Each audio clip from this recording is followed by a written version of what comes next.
சிம்ம ராசி நண்பர்கள் சகோதர சகோதரிகள் அனைவருக்கும் எனது கனிவான வணக்கங்கள். நான் உங்கள் ஜோதிட சதா.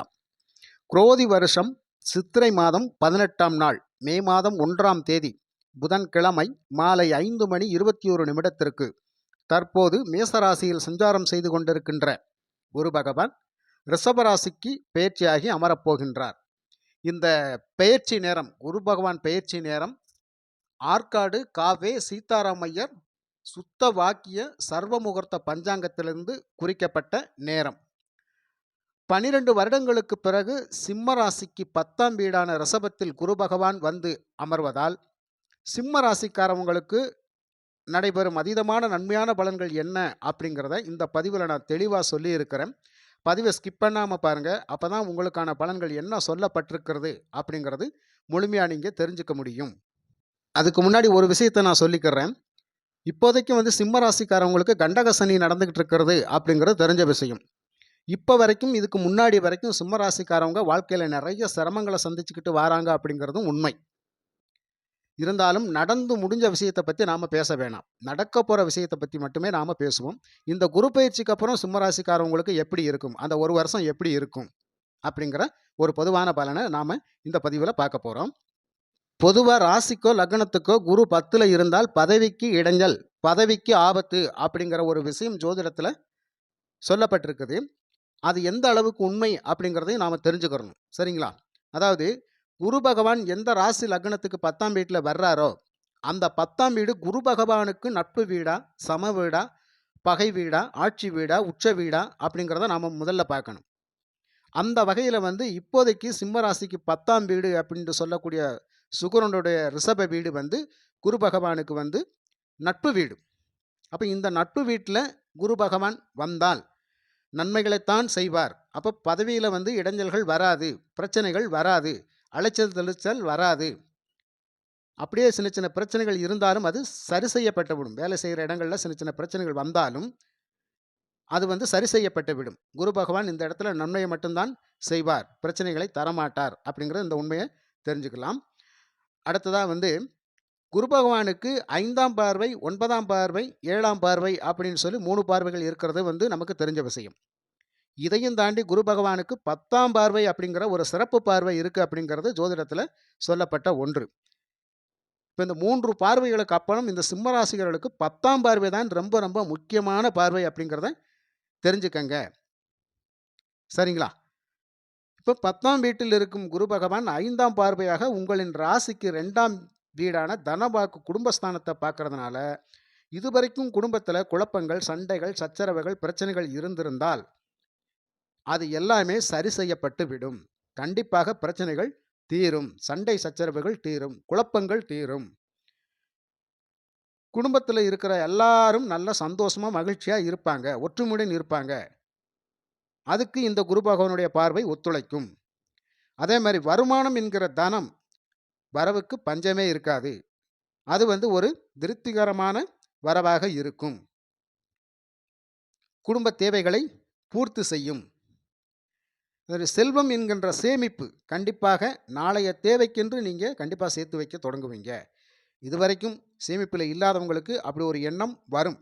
அதன் மூலமாக பணத்தை சேமிக்கக்கூடிய ஒரு வாய்ப்பு உங்களுக்கு உருவாகும். அது இந்த குரு பார்வையில் நடக்கும்.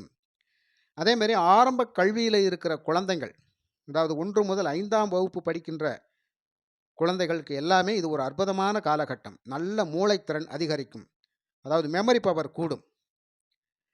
ஆசிரியர்கள் சொல்கின்ற பாடங்களை நல்லா உன்னிப்பாக கவனித்து படிப்பாங்க, உள்வாங்கி படிப்பாங்க.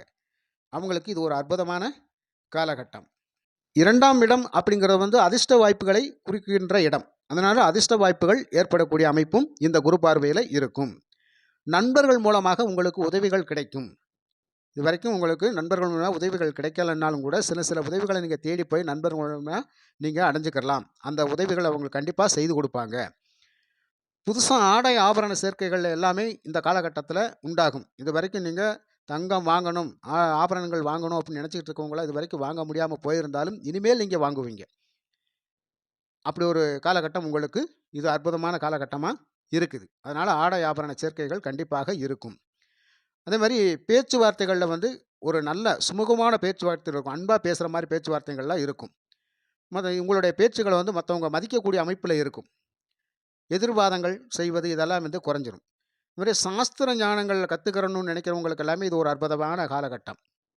அதாவது வாக்கு இல்லையா, அந்த வாக்கு ஸ்தானத்தில் சாஸ்திர தானங்கள் எல்லாம் கற்றுக்கணுன்றவங்களுக்கு மிக எளிமையாக கற்று தெளிவாங்க. அடுத்ததா 7ஆம் பார்வையாக உங்கள் ராசிக்கு 4ஆம் இடமான சுகஸ்தானத்தை பார்ப்பதால், அதாவது குருவினுடைய 7ஆம் பார்வையாக உங்கள் ராசிக்கு 4ஆம் வீடான சுகஸ்தானத்தை பார்ப்பதால் பரிபூரண உடல் ஆரோக்கியம் உண்டாகும். இந்த 4ஆம் வீடு வண்டி, வாகனங்கள், நிலம், வியாபாரம், உறவினர்கள், விளையாட்டு, புதையல் சம்பந்தப்பட்ட விஷயங்கள், அதாவது பால் தரும் பசுக்களை எல்லாம் குறிக்கின்ற இடம், உயர்நிலை கல்விகளை குறிக்கின்ற இடம். இது ஒரு அற்புதமான இடங்கிறதுனால இந்த இடத்துல குரு பார்வை விழுகின்ற போது கண்டிப்பாக புதிய வீடு கட்டணும்னு நினைக்கிறவங்களுக்கு எல்லாமே இது ஒரு நல்ல காலகட்டம். கண்டிப்பாக வீடு கட்ட துவங்குங்க.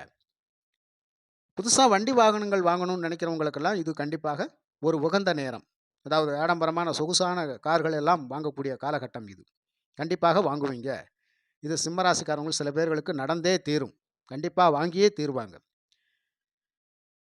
அசையாத சொத்துக்கள், நிலம் அப்படிங்கிற வந்து அசையாத சொத்துக்கள், அந்த அசையாத சொத்துக்கள் நிலம்பலம் எல்லாம் இப்போ வாங்கக்கூடிய காலகட்டம்.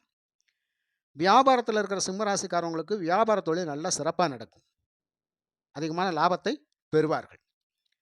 உறவினர்கள் எல்லாமே உங்களோட வந்து அதிகமான ஒரு பாச பிணைப்போடு இருப்பாங்க. அதே மாதிரி விளையாட்டு வீரர்களுக்கு இது ஒரு நல்ல அற்புதமான காலகட்டம். விளையாட்டுத் துறையில் இருக்கிற வீரர்கள் எல்லாமே பல சாதனைகளை புரிவாங்க. அரசிடமிருந்து பாராட்டுகளை பெறுவாங்க. அந்த மாதிரி விளையாட்டு வீரர்களுக்கு ஒரு நல்ல அற்புதமான காலகட்டம். புதையல் ரகசியங்களை குறிக்கின்ற இடமும் கூட இந்த இடம் வந்து இதன் மூலயமா நீங்கள் எதிர்பாராத பண வரவை பெறக்கூடிய காலகட்டம். அதனால் வந்து ரொம்ப சிறப்பாக இருக்கும். அதே மாதிரி உயர்நிலை கல்வி படிச்சுக்கிட்டு இருக்கிற மாணவர்கள் எல்லாருக்குமே இது ஒரு அற்புதமான காலகட்டம். இந்த அமைப்பில் குரு பகவானுடைய பார்வையில் மாணவர்கள் கல்வியை வந்து சிறப்பாக கற்று தேர்ந்து தேர்வுகளில் அதிகமான மதிப்பெண்கள் பெறக்கூடிய அமைப்பில் மாணவர்களுடைய நிலை இருக்கும். கல்வியில் சிறந்து விளங்குவாங்க. இந்த மாதிரி வியாபார தொழில்கள் எல்லாம் மேம்படும். இந்த 7ஆம் பார்வையாக சுகஸ்தானத்தில் விழுவதால் தாயினுடைய உடல் ஆரோக்கியம் நன்றாக மேம்படும். நல்ல சுகமுடன் இருப்பார்கள்.